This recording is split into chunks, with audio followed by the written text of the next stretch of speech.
Hello friends, welcome to my YouTube channel. या अगोदरच्या व्हिडिओमध्ये आपण रिअल नंबरबद्दल थोडक्यात माहिती पाहिली होती आणि युक्लिड्स डिव्हिजन लेमा म्हणजे काय आणि त्याचा वापर करून आपण दोन संख्यांचा HCF कसा काढू शकतो हे आपण पाहिलं होतं. आता त्या डिव्हिजन लेमाचा वापर करून एक अल्गोरिदम तयार करता येईल. अल्गोरिदम म्हणजे एखादा प्रॉब्लेम सोडवण्याच्या स्टेप बाय स्टेप पद्धती. ठीक आहे. तर त्याचा वापर करून आपल्याला काही संख्यांचा HCF काढायचा आहे. तर या व्हिडिओमध्ये आपल्याला एक्झरसाइज 1.1 यातले काही उदाहरणं पाहायचे आहेत. चला तर मग सुरू करूयात.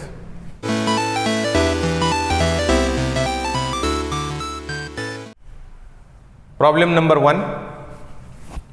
Use Euclid's division algorithm to find HCF of number 1 135 and 225. तर युक्लिड्स डिव्हिजन लेमाचा वापर करून स्टेप बाय स्टेप तुम्ही दोन संख्यांचा HCF काढू शकता. तर ती जी प्रोसेस आहे त्याला आपण काय म्हणतो, अल्गोरिदम असं म्हणतो.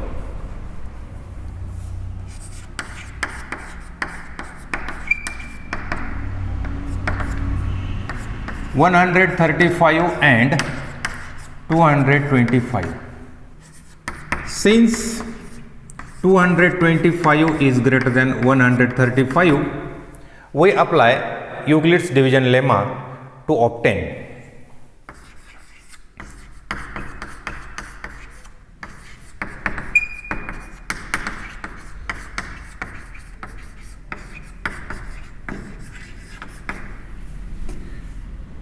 $225 is equal to, तर इथं आपल्याला 225ला 135 डिवाइड करायचं आहे. कितीचा भाग बसतो? 1चा.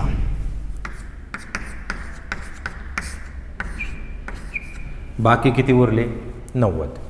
So 225 is equal to divisor is 135 into quotient that is 1 plus remainder 90.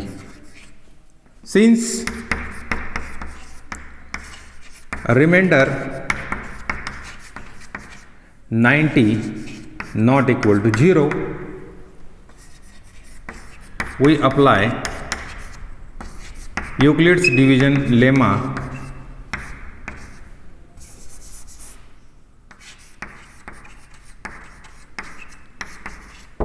to 135 and 90 to get, for 135 is equal to 90 into, हे बघा, या 135ला तुम्ही 90 ने डिवाइड करा. कितीचा भाग बसला? 1चाच भाग बसतो. किती उरले? 45. So 135 is equal to 90 into quotient आहे 1 plus remainder 45. Here also remainder is not equal to 0. So again we apply Euclid's division lemma to 90 and 45. Since remainder 45 not equal to 0, we apply Euclid's division lemma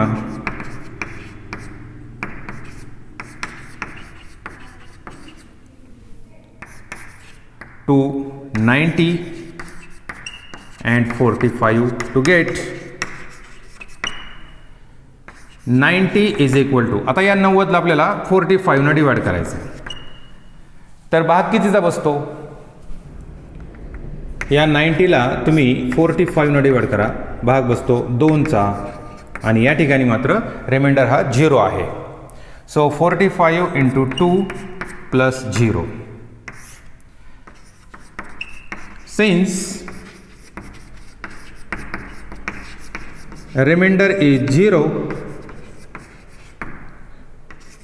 so the process stops.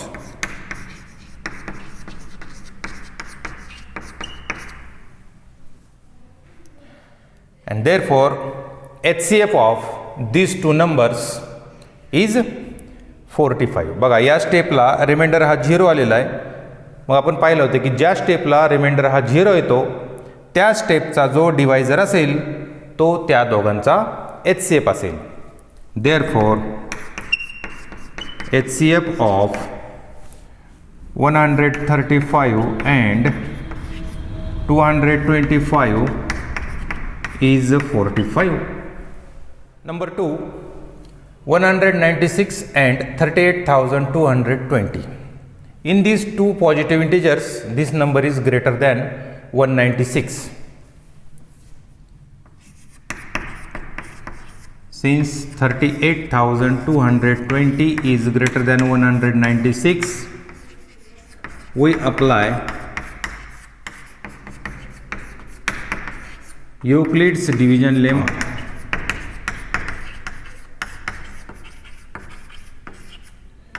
to get 38,220 is equal to 196 into 38,220 ला 196 ने divide करायचं आहे.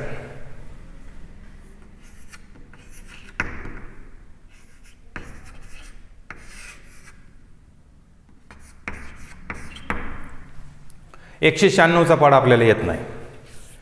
मग 19 न 38ला भागा.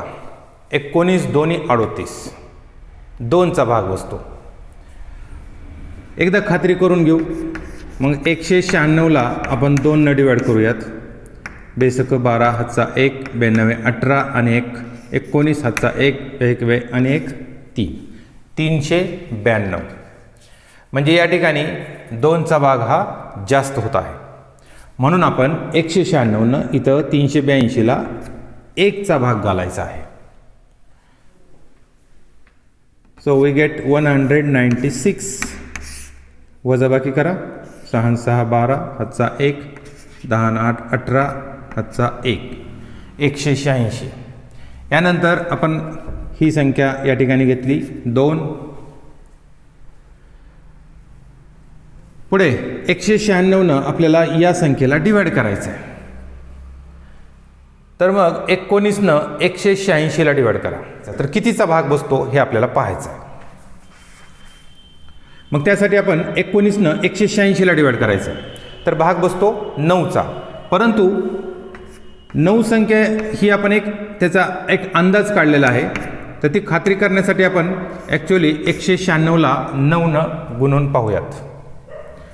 तर 9 × 54 हातचे 5, 9 9 81 आणि 5 86 हातचे 8, 9 1 9 आणि 8 17. तर हा भाग चालतो. म्हणून आपण या ठिकाणी 9 घेऊयात आणि मग 9 आणि या 196चा गुणाकार 1764. तर 4 आणि 8 12 हातचा 1, 7 आणि 9 16 हातचा 1, 98 हा झाला रिमाइंडर. तर आपण इथं वरची ही राहिलेली संख्या 0 घेऊयात. मग या 196 आपल्याला या 980ला डिवाइड करायचं आहे.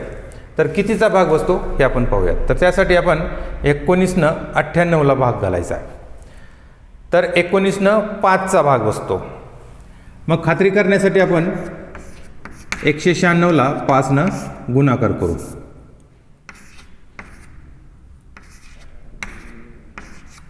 पूर्ण भाग बसला. म्हणजेच 196 न या 980ला 5चा भाग बसला आणि या ठिकाणी रिमाइंडर हा 0 आलेला आहे. म्हणजे पहिल्याच स्टेपला रिमाइंडर हा 0 आलेला आहे.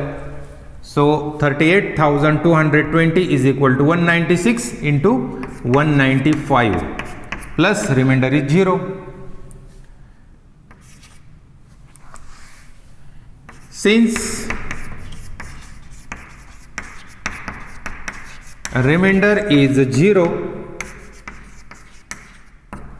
the process stops.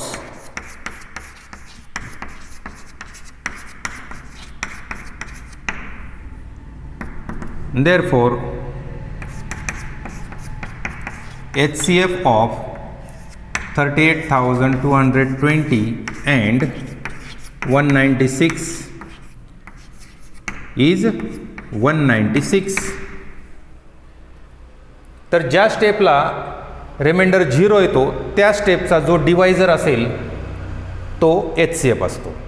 So HCF of this two numbers is 196. या ठिकाणी तुम्ही एक गोष्ट लक्षात घ्या, 196 आणि 38,220 या दोघांचा HCF हा 196 म्हणजे दिलेल्या संख्येपैकीच लहान संख्या HCF आलेला आहे.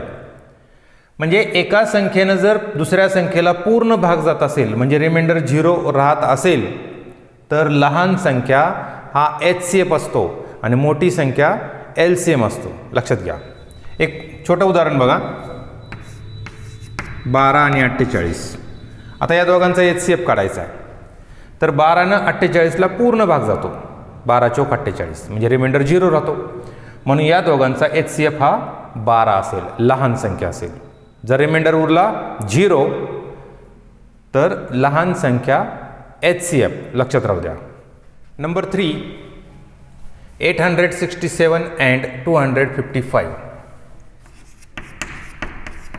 Since 867 is greater than 255, we apply Euclid's division lemma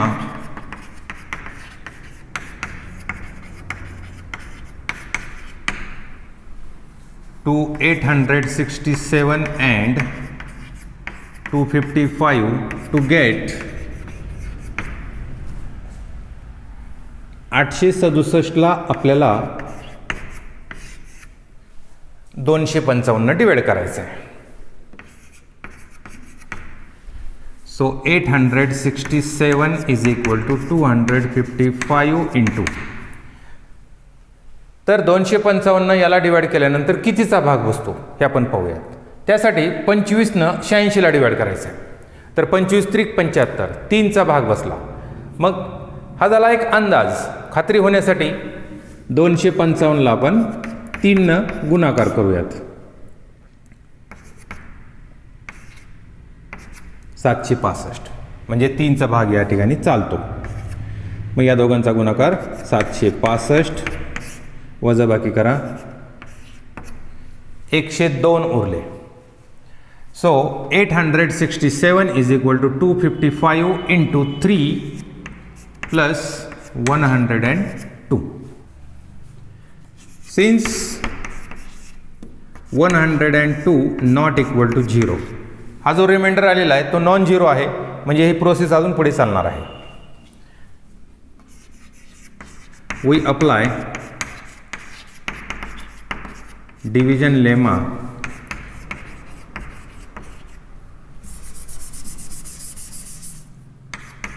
to 255 and 102 to get.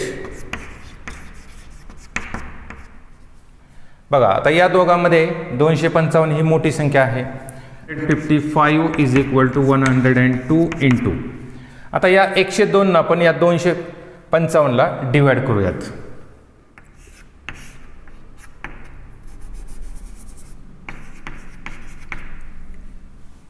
तर भाग बसतो 2चा.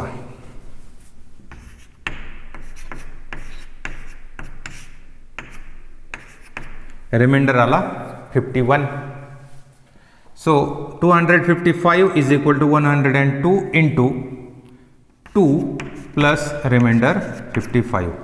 Here also remainder is non-zero, so process continues.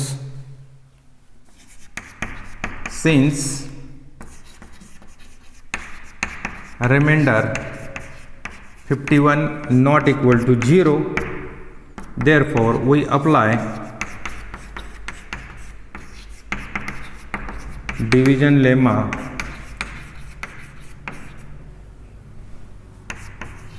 to 102 and 51 to get 102 is equal to 51 into. तर बघा या ठिकाणी तिथं भाग घालण्याची गरज नाही, तर आपण सोपा भागाकार आहे डायरेक्ट करू शकतो. तर 51 दोन्ही 102. So 51 into 2 plus 0.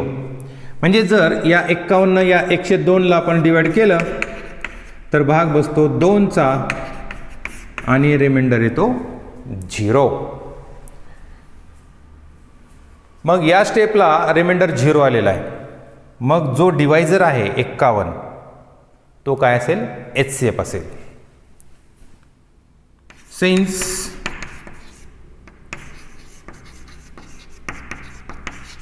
remainder is 0, the process stops.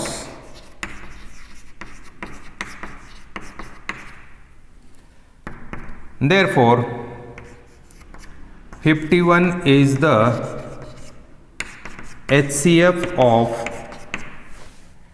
867 and 255.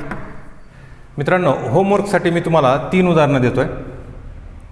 तर या 3 उदाहरणाचा तुम्ही अभ्यास करा, ते सोडवा आणि तुमचं उत्तर काय आलं आहे ते मला कॉमेंटमध्ये जरूर सांगा. मी याचं उत्तर तुम्हाला कॉमेंट केल्यानंतर सांगेन. Okay, thank you.